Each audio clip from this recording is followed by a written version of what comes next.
سیدنا صدیق اکبر رضی اللہ تعالیٰ عنہ کے امامت کے خوبصورت واقعات ہیں کہ نبی پاک علیہ الصلوۃ والسلام ایک مرتبہ کسی قبیلے میں گئے، کوئی ان کا جھگڑا نمٹانا تھا، تو جب واپس تشریف لائے تو نماز کا وقت ہو چکا تھا اور حضرت بلال رضی اللہ تعالیٰ نے اقامت کہہ کے کہا کہ آپ نماز پڑھا دیں، ٹائم گزر رہا ہے۔ تو صدیق اکبر رضی اللہ تعالیٰ نے آگے کھڑے ہو گئے۔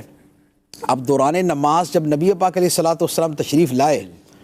اور صحابہ کرام نے دوران نماز ہی دیکھ لیا کہ سرکار آ گئے، اب یہ ایک دوسری ایک خوبصورت اور محبت بری بات ہے کہ وہ صحابہ کی جن کی نمازیں حقیقت میں وہ ہوتی تھی کہ ان تعبد اللہ کأنک تراہ، کہ تو اللہ کی عبادت ایسے کر کہ جیسے تو خدا کو دیکھ رہا ہے، اور یہ نہ ہو سکے تو یہ یقین رکھ کہ خدا تجھے دیکھ رہا ہے۔ تو جن صحابہ کی یہ نمازیں ہیں، نبی پاک صلی اللہ تعالیٰ علیہ وسلم کے مسجد میں تشریف آوری کے جو انوار تھے، جو محسوسات تھے،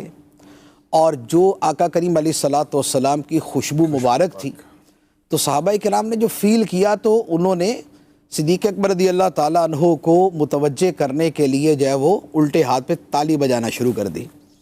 تو اب صدیق اکبر رضی اللہ تعالیٰ عنہ تو اپنی نماز کے اندر بالکل مستغرق اور بالکل نماز میں ڈوبے ہوئے، لیکن جب پیچھے زیادہ ہی جو ہے وہ زور شور سے ترکیب شروع ہو گئی تو پھر آپ متوجہ ہوئے کہ بھئی یہ پیچھے نمازی یعنی کہ با جماعتی سارے لگے ہوئے ہیں متوجہ کرنے۔ تو جب انہوں نے تھوڑا سا محسوس کیا تو پھر وہ پیچھے ہٹ گئے۔ نبی پاک علیہ الصلوۃ والسلام نے اشارہ کیا کہ اے ابوبکر مصلی پہ، لیکن وہ پیچھے ہوتے ہوتے پیچھے آ گئے، تو نبی پاک علیہ الصلوۃ والسلام آگے تشریف لے گئے۔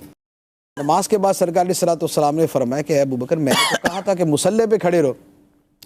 تو انہوں نے کہا کہ ما کان لابن ابی قحافہ ان یصلی امام النبی صلی اللہ علیہ وسلم ان یقوم امامہ، کہ ابو قحافہ کے بیٹے کے لیے ممکن نہیں ہے کہ وہ اللہ کے نبی کے آگے کھڑا ہو کے نماز پڑھے۔ تو یوں وہ نماز، پھر وہ نماز کے جس میں نبی پاک علیہ الصلوۃ والسلام نے جب اپنا حجرہ مبارک کا پردہ ہٹایا، اور صحابہ کرام کے الفاظ ہیں کہ کأنہا ورقۃ مصحف، کہ نبی پاک علیہ الصلوۃ والسلام کا چہرہ مبارک ایسے ہمارے سامنے آیا کہ جیسے قرآن کھل گیا ہو، اور جیسے قرآن کا صفحہ کھل گیا ہو، روشن، نورانی، خوبصورت، روحانی، دلوں کو تازہ کر دینے والا، اور دلوں کے اندر جو ہے وہ انوار بھر دینے والا۔ تو سرکار علیہ الصلوۃ والسلام کا چہرہ مبارک ایسے تھا، اور ہم نے ارادہ کیا کہ ہم اپنی نمازوں کو توڑ دیں، تو اتنی دیر میں نبی پاک علیہ الصلوۃ والسلام نے اسے جو ہے وہ بند فرما دیا۔